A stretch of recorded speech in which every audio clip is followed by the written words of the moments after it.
We are good, yes? Good. I'm gonna get the clap. There we go. There's the clap. So, Brian Moore Jr., April, you choose Grand Canyon.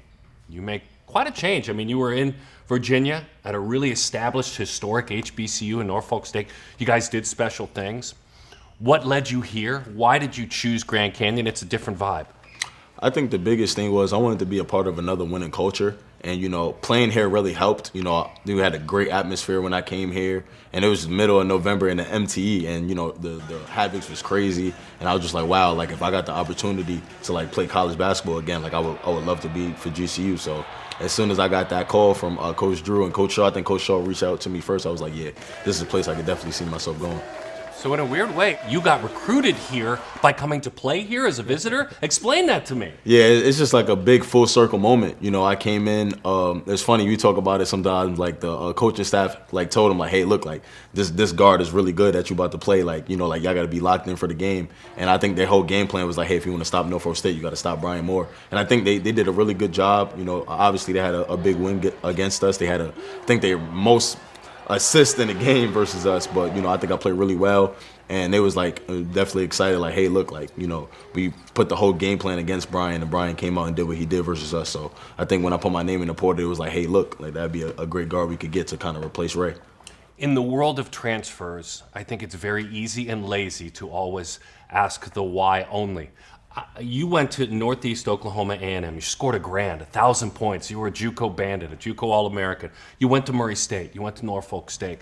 I don't expect that you need to answer all of them. I love asking the question, how did each of those in a positive way contribute to your growth? Because I don't care if someone leaves somewhere unhappy. There's still something positive that happened there. Absolutely. You got 3 stops. How did each of them contribute to your growth to where you are now? I think they always like character building blocks. I think going to JUCO, when you have that mindset of like, you don't want to get stuck in JUCO. It's like eat or be eaten. Like that's what JUCO is. It's a lot of great players that get stuck in JUCO. It's a lot of great players that come out of it. So I just wanted to be one of them guys that came in like, hey, look, I got my mind set on getting to the Division I level. I'm gonna do whatever it takes to get there.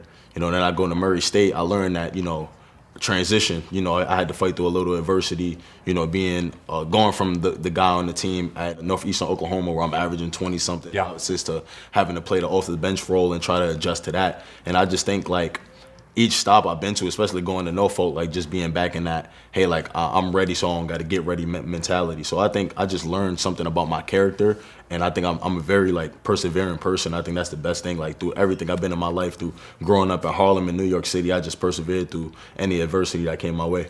All right, let's get to that then. Growing up in Harlem. I love social media. I love Instagram because I can take your words, and it's usually only this many words, and ask you to expound upon it. And I think that's a good thing. In your bio for Grand Canyon, it says, and I quote, New York City point guard, aggressive. What does that mean? I mean, I just play with that New York City toughness. Which is? That concrete, going out, metal backboards, metal rims, no net backboards, like just that toughness that I've grown just growing up in the park. That's the one thing about New York City. You can find a park anywhere. So I was going in St. Nicholas Park, Johan Park, just trying to work on my game with, 20-year-olds, 19-year-olds, 15-year-olds. I'm 12 years old trying to play with everybody, just trying to show how tough I am. So, that's just the thing. Like, everybody wanted to hoop in New York City. Everybody was a basketball player before they did anything else. So that's incredible. I love that answer. It's educational. I go to New York a lot and shoot a lot of, interestingly enough, urban baseball players, and they have the same challenges, taking ground balls on the blacktop and learning how to play baseball that way. Looking at your Instagram, I see the words squunched together that say just this: be more than great. Now, it's a play on be more, right? If I were to just bump into you and say, okay, what does that mean, at a Starbucks? Hey, dude, I checked out your Instagram, be more than great.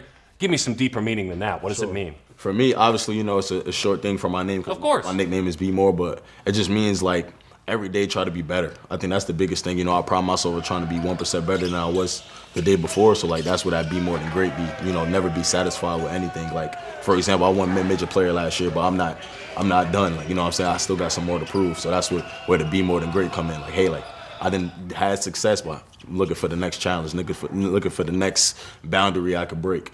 Can I dive a little deeper with Absolutely. you? You ready for this? You put it out there, so I'd love to know what this means. You shared on your Instagram, and I quote, if you knew my whole story, it'd make you shed a tear. Why? Absolutely. I think as much as you'd like to share, I'd like to hear it. For sure. I think the it's a lot of things that happened in my life that could have went wrong, and I could have folded. And I think I just, like I said, I persevered through it. You know, I got a ton of things. Like for example, high school, day before our first game of my senior year, my crib burned down on my birthday. You know what I'm saying? I grabbed two things. I grabbed a book bag with all my jersey and my shoes in it, and my book bag for the next day. That's it. Then get no clothes, nothing else. I lost everything in that fire. But, you know, I could have just folded, oh, I don't want to play today. I don't want to do this. I had one of my best games ever in that one game. Like, just stuff like that. You know, I lived with my coach for almost the rest of the year because my house burned down. I would live with teammates. I didn't move 17 times, stuff like that. Like, it's been so many times I could have went to the streets for help. I could have did this, I could have did that, but I kept my main focus on basketball, and I knew it'll help me, you know, get through it. You know, I'm getting a little emotional now thinking about it, but, you know, I just been through like so much doubt, so much hate, so much everything, and I think, you know, basketball took me through it all. Let me see if I can then really unpack that emotion. Who were your people that helped you do it? You didn't do it alone. There's no way you did it alone. You might be able to do it more so now as a man, but there are multiple times I'm sure you tell me these people are the reason I persevered. Who are those people? Definitely my mom, Samantha Chessman. I done seen her make a whole lot of something out of nothing. You know, there's been times that literally like she won't eat for me to eat. She's still working crazy hours, overtime, you know, just to help me out. Like, just seeing everything she did to make sure I was straight, you know, it just made me really like grow into a man at an early age, especially being from New York City. And then like Donald Herring, like one of my uncles, he actually came up here with for my visit. Like, he's just a persevering guy too. You know, he done been through a lot of things in his life also. Like, he kind of took a different path. You know, he had been done jail time, but he also then donated to schools, helped children out and stuff like that. So he done kind of had lived two lives, and just learned a lot from him, not trying to go down certain paths and keeping me straight on a certain path. I think those two people are like really like cornerstones of my life that kind of kept me on a straight path. Like, hey, look, like no matter what's going on, like I want to make sure you got basketball going on. So my mom, for example, like she never wanted to tell me certain things that was going on just because she wanted me to, hey, focus on basketball. Hey, I'm gonna make sure you got a pair of basketball shoes. I'm gonna make sure you go get to this AAU tournament today. You know, stuff like that, just to keep my focus on that, because she seen something in me at a very young age.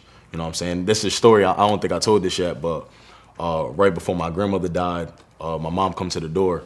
She hugged me like, hey, look, like, you know, grandma passed away. The first thing I did was I grabbed the basketball, went to St. Nicholas Park, start shooting the court, shooting. Mind you, at this time I'm like 11, 12 years old, so I'm not playing travel ball or nothing like that. So I'm just shooting. So coach happened to be like just sitting down, like having just lived in the neighborhood, shooting. He was like, hey, kid, come over here. Like I see you crying and stuff, so I'm not coming over there, I'm just shooting. She finally pulled me to the side, like, hey, what's up, what's wrong? You know, I told her, like, my grandmother passed, this and that. She asked me how old I was. She consoled me, and then she was like, hey, look, I got a tryout, Douglas Projects, like, come there. You know, I got a 13-year-old team. Like, I was 11 and 12 at the time, so I was going to play up. And then from there on, that's how I started my AAU journey. Wow. So I think, like, things happen in your life. Like, God places certain things that happen in your life to kind of not just, like, give me direction. I think that's the biggest thing, like, because I like basketball, but I didn't really start taking it serious until that day. Wow, that's an incredible story. Within that story, two things I want to go back to. Your grandmother's name?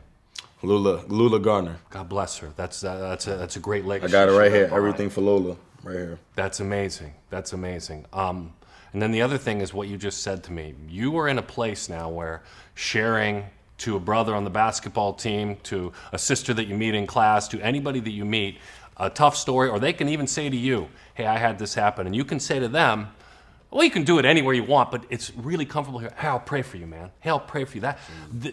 That culture where the name of Jesus is in the middle of everything that goes on here mattered? Is this one of the reasons that it mattered for you here? Absolutely. I think that's the biggest thing that, like, since I've been here, that really, like, is strengthening me. Like, I've been stronger in my faith since I've been here. And I think, like, it's really, I'm seeing progress in my life in all facets, like basketball, just mindset, definitely, like, mental health-wise. You know, even though I had a successful year, we all go through things, but I think, like, just knowing that, hey, like, God is on my side, I'm one of God's children, like, it's just getting me through every day. That's a thoughtful answer. Now, let's talk X's and O's. This has been a real personal, I appreciate it, real personal interview. What part of your game, I don't know, last 6 months, has grown the most? I think my decision making. I think I've really shown coaches I could play on and off the ball, like for however, whatever they really need me. I'm very like versatile on the offensive end. Whether you need me to be more aggressive to score, whether you need me to look for others, I think that's the biggest thing. Like I can kind of do both at a high level.